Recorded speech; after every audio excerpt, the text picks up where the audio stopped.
And he decreed that he is unilaterally granting amnesty to some 5 million people who are here illegally. Now, amnesty is wrong. It isn't fair. It isn't fair to the millions of legal immigrants.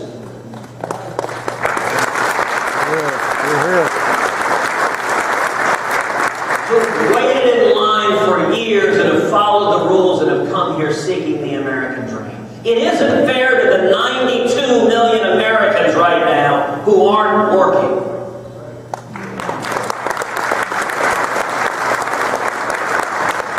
And I'll tell you, amnesty is particularly unfair to the African American community that is facing historic unemployment right now, but unfortunately, this administration is doing nothing to bring back growth.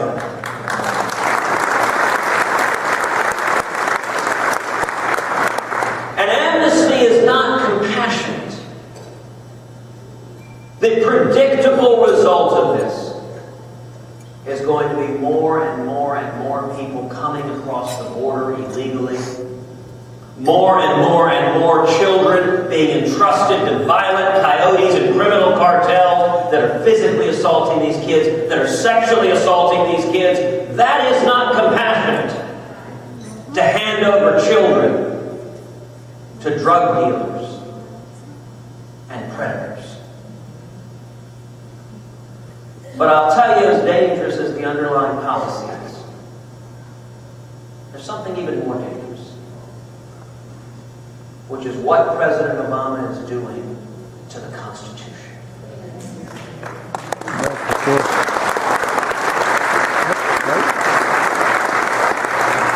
The President is asserting the authority to ignore the law. Now, he claims it's prosecutorial discretion.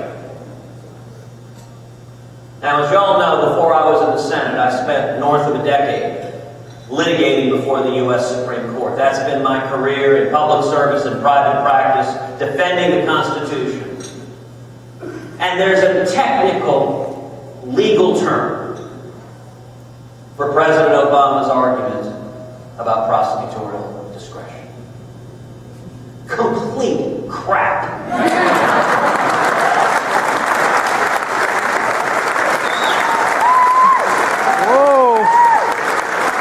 That's how you feel, Ted. Don't hold back. I need to learn Latin on that. You know, it's important to remember the President isn't just saying we're going to prioritize some prosecutions. The President is printing work authorization cards, 5 million of them. Now, there's no authority in law to do that. So the President went on national television and announced he's counterfeiting immigration papers. When you sit down and you print cards that say you're authorized to work when federal law says no, you're not, that's called counterfeiting. And when it comes to prosecutorial discretion, look, a local district attorney's office can make resource allocation decisions. You can say, okay, we're going to start a task force focused on murders. We're going to put a ton of resources into going after murders because murders are terrible crimes. That happens all the time. Prosecutors allocate resources. It's very, very different if that DA says, we're going to go to Kinko's and we're going to print out cards and hand them to people and say, these are burglary authorization cards. Because we're prioritizing murders, we're going to give you a card that says, Tim, you can burgle any house you want. That's not prosecutorial discretion. It's utterly lawless. And the scope of this should concern everybody. You know, I would make a particular pitch to liberals, to Democrats, not many of whom are in this room, but to both of you in the back under the table. recording this. Maybe there are some on the left who like the underlying policy, who like the underlying amnesty, and so they say, yeah, okay, this thing's a little hinky, but I like what he's doing, so it's okay. Well, you know, the scriptures tell us there came a Pharaoh who knew not Joseph and his people. Barack Obama will not be president forever. God. Can I get an amen? Amen. There will come another president.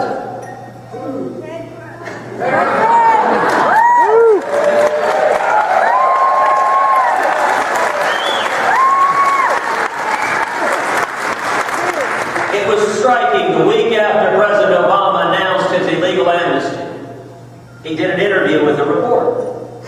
The reporter asked him, said, Mr. President, under your theory of prosecutorial discretion, could the next president, a Republican president, instruct the Treasury Department to use prosecutorial discretion to no longer collect capital gains taxes?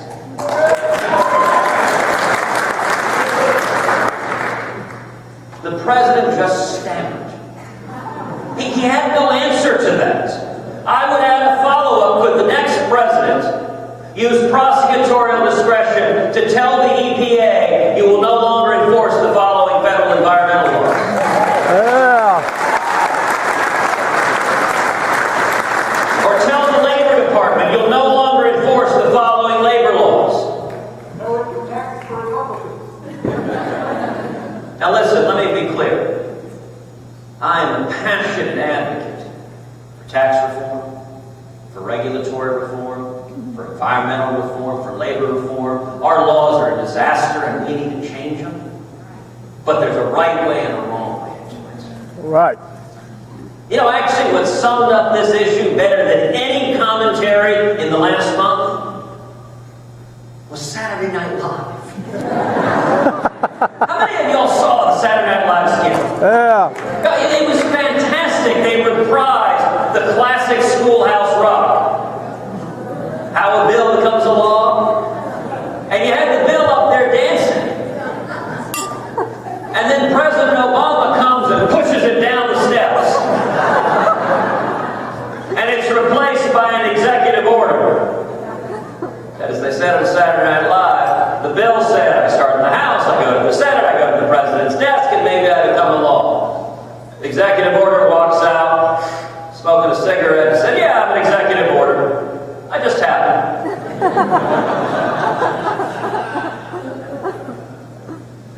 That's exactly right. Look, this is dangerous.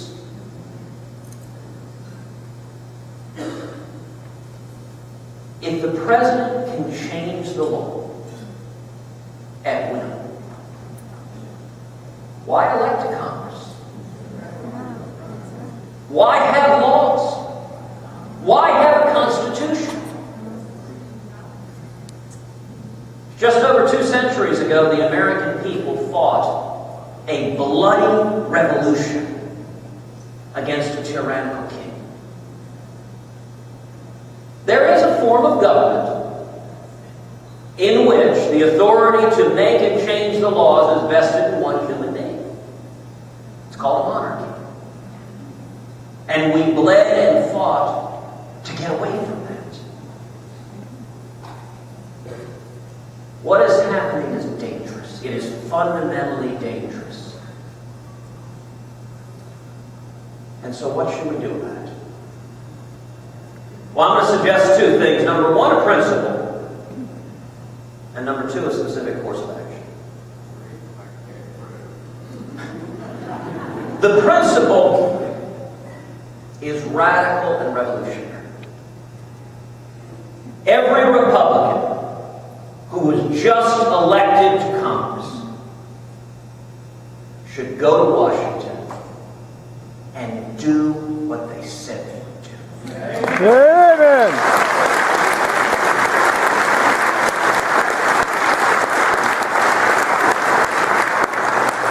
It ain't rocket science.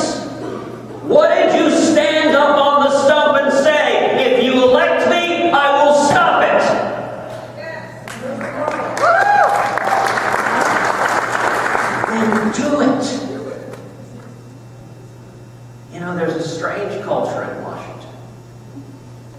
Something about the water. You get there, and people say, I'll tell you know, I've been there now just 2 years. Although in dog years, it's about 1,000. And you know, you get there and they tell you, they kind of pull you aside, and basically what they say, now lad, that's what you say back home. You don't actually do it. You know, the framers understood power being concentrated in one man. And so they created a constitution to serve, as Jefferson put it, as chains to bind the mischief of government. Congress, he needs to use the constitutional checks and balances we have to rein in this tyrannical president.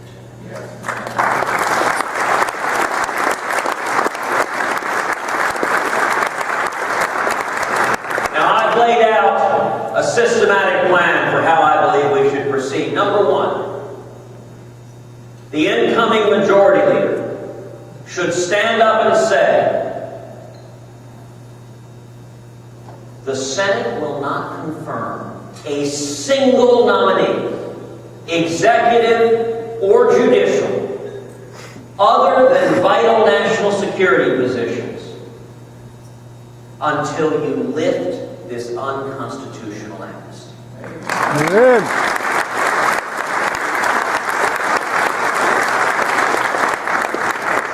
Now that's a serious step. It's a step that has never been done before.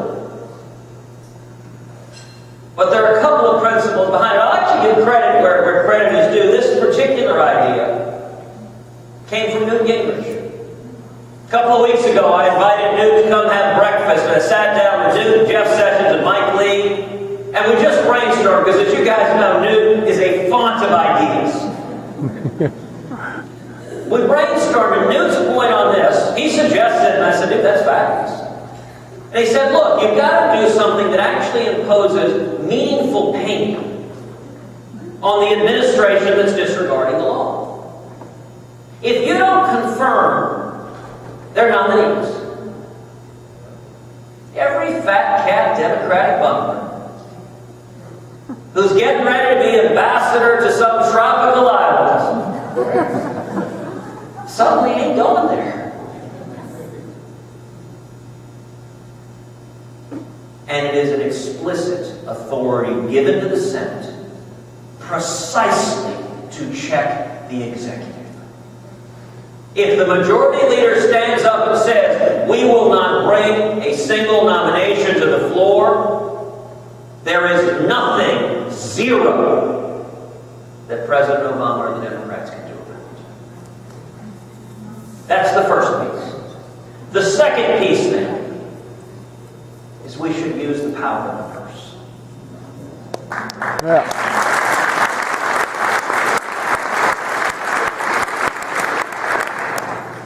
The framers understood, if you go back and read the Federalist Papers, they understood the dangers of power being usurped by the executive. And the power of the purse is the greatest constraint Congress has, the most potent authority. Now what should we do? We should sit down and fund the federal government, appropriate the key priorities of government, pass them into law, and get them done.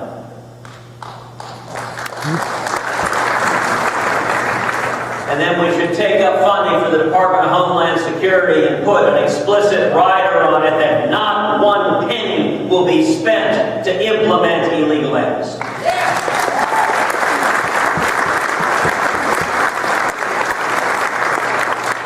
Now, you may have noticed that when Republicans talk about doing something, our friends in the media begin screaming, shut down, shut down, shut down, shut down. President Obama and Harry Reid begin talking about shutdown, shutdown, shutdown, shutdown. And yet, if Congress takes up and passes appropriations funding the federal government, there ain't no shutdown. Congress has attached riders to spending bills from practically the dawn of the Republic. All that is needed to do this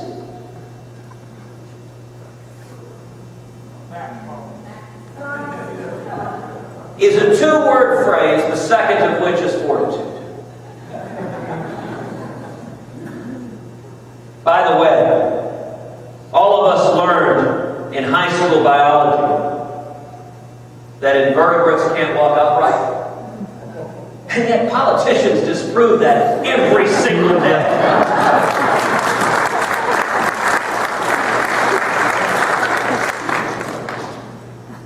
We need to stand up and do what we said we would do. We need to demonstrate a seriousness of purpose. This is a constitutional crisis. We need to behave with the seriousness it merits. Now, I want to say two things in closing. The first is that the answer for turning this country around is the men and women in this room.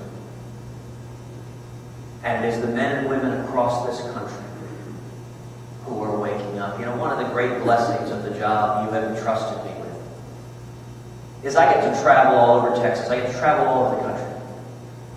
Everywhere I go, people are waking up. It is incredible.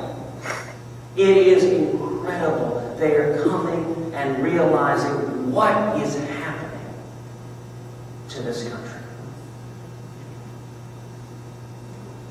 In my view, where we are is very, very much like the late 1970s. Barack Obama bears uncanny similarity to Jimmy Carter.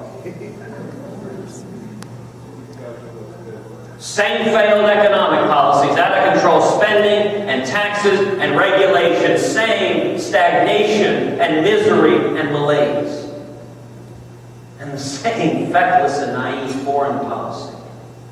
In fact, we've even got the same countries, Russia and Iran, openly mocking and laughing at the President of the United States. Look, Jimmy Carter is attacking the President for having weak foreign policy. Now that's bad. And yet we remember what happened in the late 1970s. A grassroots movement that swept this country. Millions of men and women, many of the men and women in this room, and people just like the men and women in this room. It didn't come from Washington. Washington despised Ronald Reagan. It came from the American people. It came from millions of people who've been going to work, had been going to church, had been raising their kids, and looked up and said, what on earth is happening to our nation? That's happening again. It's why we won such tremendous victories in 2014.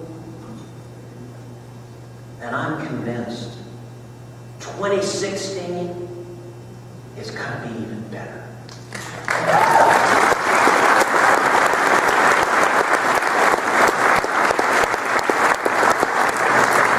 There are moments in history that are inflection points. There are moments in history upon which all the subsequent events depend.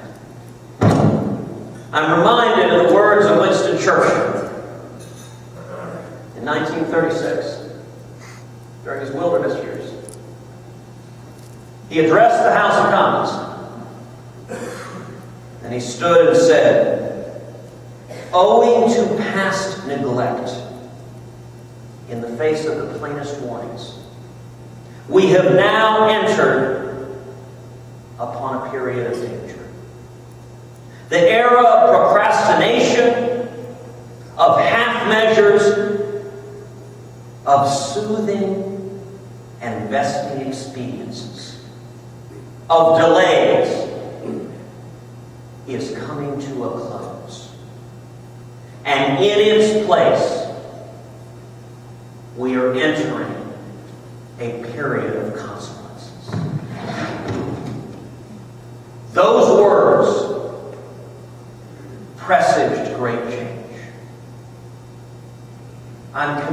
we're on the cusp of great change again.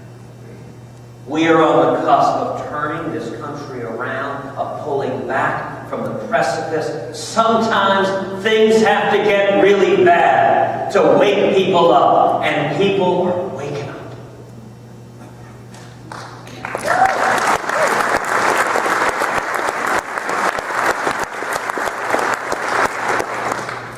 This is a night to celebrate grassroots leaders, a night to celebrate grassroots activists.